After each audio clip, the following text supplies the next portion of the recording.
شهر رمضان الذي أنزل فيه القرآن هدى للناس وبينات من الهدى والفرقان بسم الله الرحمن الرحيم الحمد لله رب العالمين والصلاة والسلام على أشرف الأنبياء والمرسلين نبينا محمد وعلى آله وصحابته أجمعين أما بعد فالسلام عليكم ورحمة الله وبركاته. Bienvenue à toutes et à tous sur Jannah TV, la chaîne pour les musulmans, par les musulmans. Et bienvenue à vous pour cette série de vidéos spéciales à Ramadan. Notre vidéo d'aujourd'hui a pour titre le Ramadan, mois du changement. Le Ramadan, comme vous le savez, est le moment idéal pour les musulmans de faire du changement et de s'améliorer dans leurs pratiques. Le mois de Ramadan est un moment où le musulman doit se réformer. Il doit finir le Ramadan meilleur qu'à son début. Si le musulman est une bonne personne à la base, il doit sortir du Ramadan en étant encore meilleur. Et si le musulman est une personne de mauvaise, au moins qu'il finisse le Ramadan en étant une bonne personne. Nous allons aborder les différents domaines dans lesquels le musulman doit se réformer et changer pendant le mois de Ramadan. Donc, le mois de Ramadan, chers musulmans et chères musulmanes, est le mois du changement pour celui qui a des manquements dans sa prière. Si tu n'es pas assidu à la prière, si tu ne pries pas du tout, wala'iyadhu billah, si tu es une personne qui retarde ta prière et la fait en dehors de ses heures, comme par exemple ceux qui prient la prière de l'aube après que le soleil se soit levé, ou bien qui prient la prière de l'après-midi, al-asr, après que le soleil se soit couché. Donc tout cela est un manquement et une négligence de la part du musulman. Donc le Ramadan est une occasion en or pour nous réformer face à cette prière. Également pour celui qui prie à ses heures, mais par exemple ne fait pas la prière en groupe à la mosquée, le mois de Ramadan est une bonne occasion pour désormais faire la prière en groupe. Le prophète alayhi salatu wassalam nous dit que la prière en groupe est meilleure que la prière accomplie seule de 25 ou bien 27 degrés. Et le prophète alayhi salatu wassalam nous met en garde contre la négligence face à la prière. Il nous dit: la première chose sur laquelle le serviteur sera jugé le jour de la résurrection est la prière. Si elle est bonne, tous les autres actes seront bons. Et si elle n'est pas bonne, les autres actes ne seront pas bons. Le hadith est rapporté par At-Tabarani. Et dans Surat Al-Muddathir, Allah Azza wa Jal nous dit, en parlant des habitants de l'enfer: Ma salakakum fi saqar qalu lam naku min al-musallin. Lorsqu'on dira aux habitants de l'enfer: qu'est-ce qui vous a fait arriver à cet endroit? Ils diront: nous ne faisions pas partie de ceux qui priaient. Donc souviens-toi, cher frère, chère sœur, la prière est le lien entre toi et ton Seigneur subhanahu wa ta'ala. Ne sois pas responsable de la rupture de ce lien sacré avec le Seigneur des mondes. Un autre domaine dans lequel nous devons nous réformer et changer pendant le mois de Ramadan, le fait de limiter nos paroles, le fait de ne plus prononcer de vulgarité, le fait de ne plus faire de commérage, le fait de ne plus médire sur les autres. Le prophète alayhi salatu wassalam nous dit que al-kalimatu at-tayyibatu sadaqa. La bonne parole est une sadaqa. Toute bonne parole que tu prononces, c'est comme si tu avais fait une aumône, un don en argent. Abu Huraira radiyallahu anhu nous dit que le prophète alayhi salatu wassalam a dit: l'homme, pour chacune de ses articulations, doit verser une aumône, et ce, chaque jour que le soleil se lève. Il dit ensuite: pratiquer l'équité entre deux personnes est une aumône. Aider un homme à enfourcher sa monture ou placer ses bagages dessus est également une aumône. Dire une bonne parole est une aumône. Il dit ensuite, même écarter de la voie publique ce qui est nuisible est également une aumône. Et le prophète alayhi salatu wassalam, il dit en parlant des demeures du paradis, inna fil jannati ghurafan yura zahiruha min batiniha wa batinuha min zahiriha. Il y a dans le paradis des appartements dont on voit l'extérieur depuis l'intérieur et dont on voit l'intérieur depuis l'extérieur. Abu Malik al-Ash'ari radiyallahu an, en entendant cette parole prophétique, il dit, Ya Rasulallah, pour qui sont ces demeures? Le prophète alayhi salatu wassalam, il lui dit, ces demeures sont pour ceux dont les paroles sont bonnes.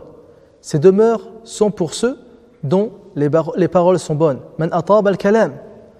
Et ceux qui offrent à manger, wa atam at-ta'am, et passent la nuit debout à prier alors que les gens dorment. Wa salla bil-layli wan nasu niyam. Et le prophète alayhi salatu wassalam nous dit également dans un hadith, celui qui me garantit ce qu'il y a entre ses deux jambes, c'est-à-dire ses parties intimes, et ce qu'il y a entre sa mâchoire, je lui garantis le paradis. Donc, si tu te préserves de prononcer des paroles futiles, de médire, de calomnier, d'insulter les autres, cela est un chemin vers le paradis, incha'Allah. Et le prophète, alayhi salatu wassalam, nous met en garde contre la mauvaise parole. Et que cette mauvaise parole peut être une cause qui te fera entrer dans le feu de l'enfer. Le prophète, alayhi salatu wassalam, nous dit, le serviteur peut, sans y prendre garde, prononcer une parole qui lui vaudra la satisfaction d'Allah et grâce à laquelle Allah l'élèvera de plusieurs degrés. Et il se peut également qu'il prononce, sans y prendre garde, une parole qui lui vaudra la colère d'Allah et qui le précipitera en enfer. Le hadith est rapporté par Al-Bukhari. Donc, chers musulmans, chères musulmanes, ne soyons pas les otages de nos langues, de nos bouches. Ne subissons pas ce qu'on prononce et soyons minutieux sur ce que l'on dit. Chaque parole que tu prononces doit être réfléchie, incha'Allah, et surtout essayer de se réformer dans ce domaine pendant le mois de Ramadan. Le troisième domaine dans lequel nous devons nous réformer est le fait de se réconcilier avec ceux avec qui nous sommes en querelle. Allah subhanahu wa ta'ala nous dit « Fa'fu wasfahu hatta ya'ti Allahu bi amrih » Pardonnez et oubliez jusqu'à ce qu'Allah fasse venir son commandement. Allah est très certainement omnipotent. « Inna Allaha ala kulli shay'in qadir » Donc Allah subhanahu wa ta'ala, dans ce verset, nous ordonne à chacun et à chacune de pardonner et d'oublier. Et le prophète alayhi salatu wassalam met en garde contre le fait de s'éloigner les uns les autres. Il nous dit La yahillu limri'in yu'minu billahi wal yawmil akhir an yahjura akhahu fawqa thalath yu'ridu hadha wa yu'ridu hadha wa khayruhuma alladhi yabda'u bis salam. Il n'est pas permis à un musulman de fuir son frère plus de 3 jours, chacun se détournant de l'autre lorsqu'ils se croisent. Et le meilleur des deux est celui qui saluera l'autre le premier. Le hadith est rapporté par Al-Bukhari ou Muslim. Donc, chers musulmans, chères musulmanes, pour ceux qui sont en querelle avec quelqu'un, il faut profiter de ce mois-ci pour se réconcilier avec eux. Dans la célèbre invocation que l'on prononce pendant le mois de Ramadan, Allahumma innaka afuwun tuhibbul afwa fa'fu anni. Oh Allah, tu es pardonneur, tu aimes le pardon, pardonne-moi mes péchés. Donc Allah, il aime le pardon. Il aime le pardon qu'il donne à ses serviteurs, comme il aime le pardon lorsque les serviteurs se pardonnent entre eux. Chers frères et sœurs, le quatrième domaine dans lequel nous devons absolument nous réformer, lorsque l'un d'entre nous, wal'iyadhu billah, est noyé dans les péchés. Profitez de ce mois afin de revenir vers Allah subhanahu wa ta'ala après vous être éloigné toute l'année. Profitez-en pour vous repentir et demander le pardon à Allah subhanahu wa ta'ala.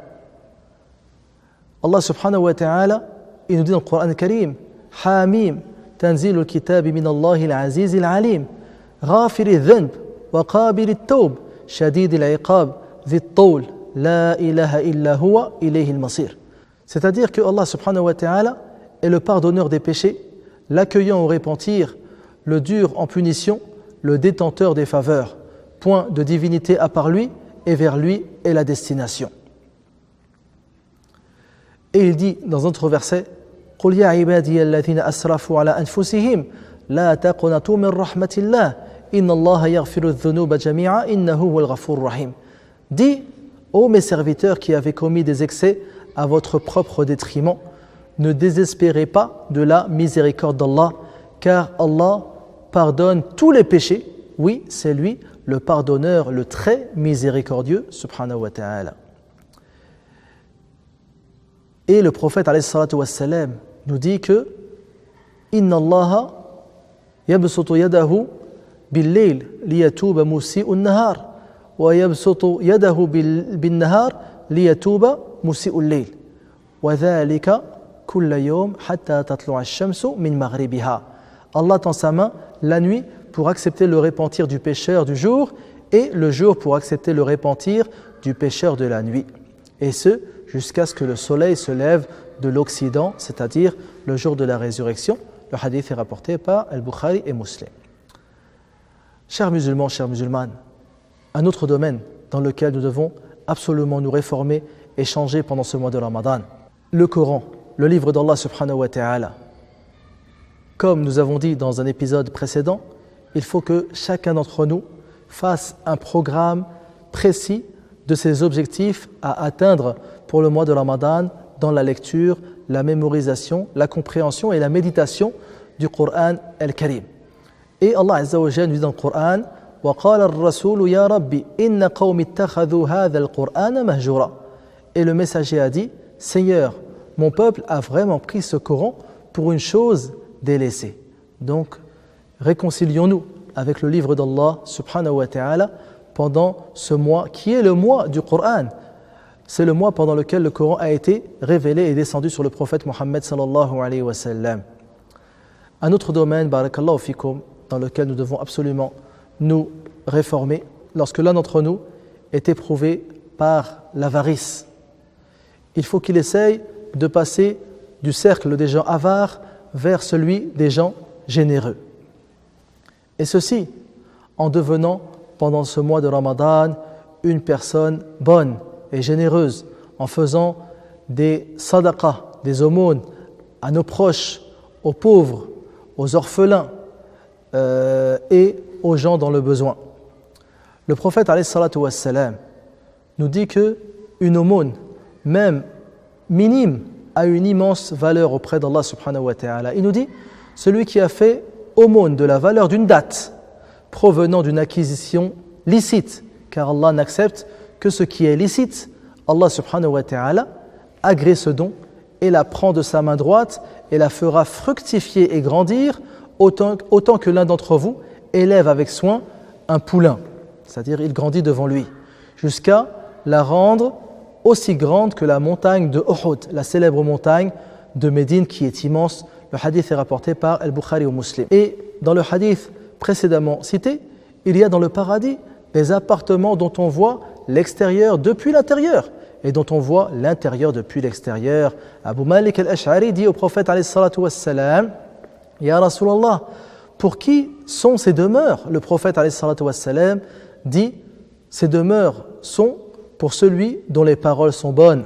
Man atab al-kalam, celui qui offre à manger, atam al-ta'am, et passe la nuit debout à prier alors que les gens dorment. Donc si tu nourris un pauvre, cela te fera entrer au paradis et tu mériteras les demeures citées dans ce magnifique hadith.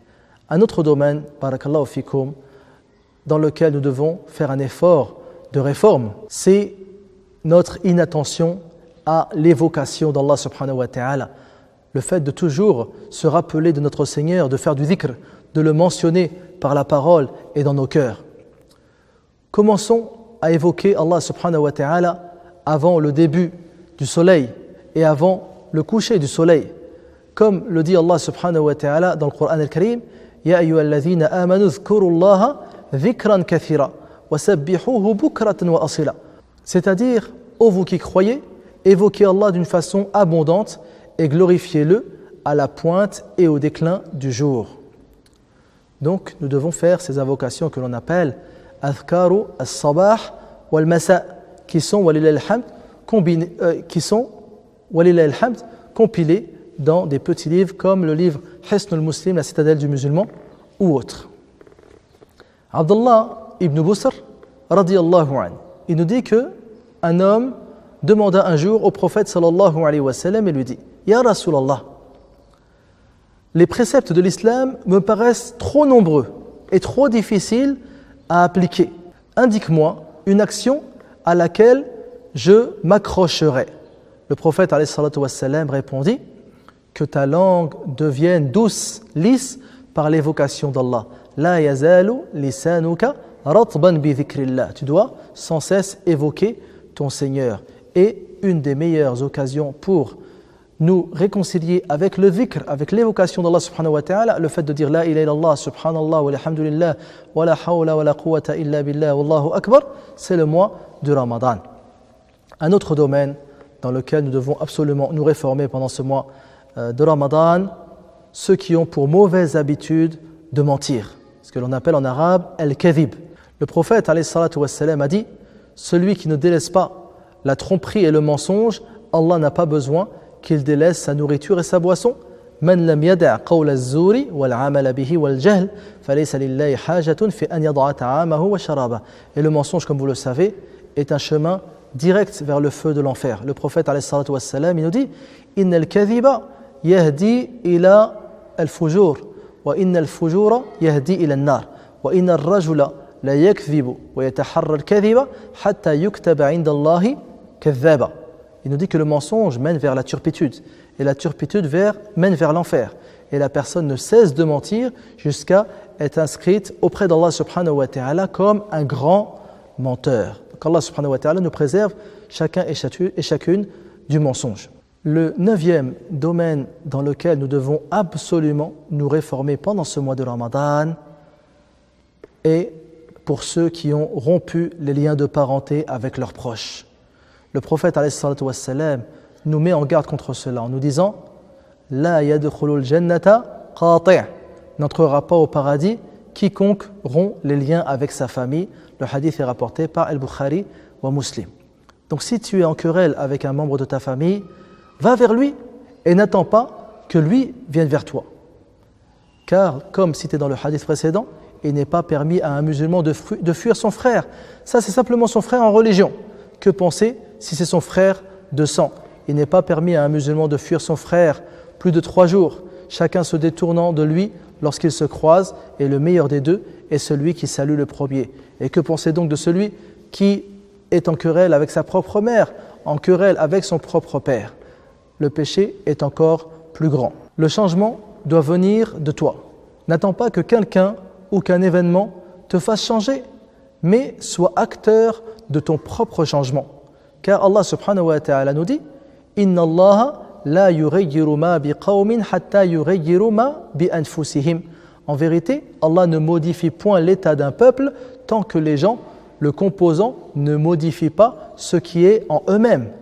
Donc, ces lacunes que l'on a citées viennent de nous-mêmes et personne ne pourra les changer à part nous-mêmes. Donc on demande à Allah subhanahu wa ta'ala de faire de ce mois de Ramadan un mois de réforme et un mois de changement, de nous faire sortir de ce mois meilleur qu'à son entrée. Wallahu a'lam. Sur ce, je vous donne rendez-vous pour une autre vidéo spéciale Ramadan sur Jannah TV. Wa sallallahu ala nabiyyina Muhammad wa ala alihi wa sahabatihi ajma'in. Wassalamu alaikum wa rahmatullahi wa barakatuh.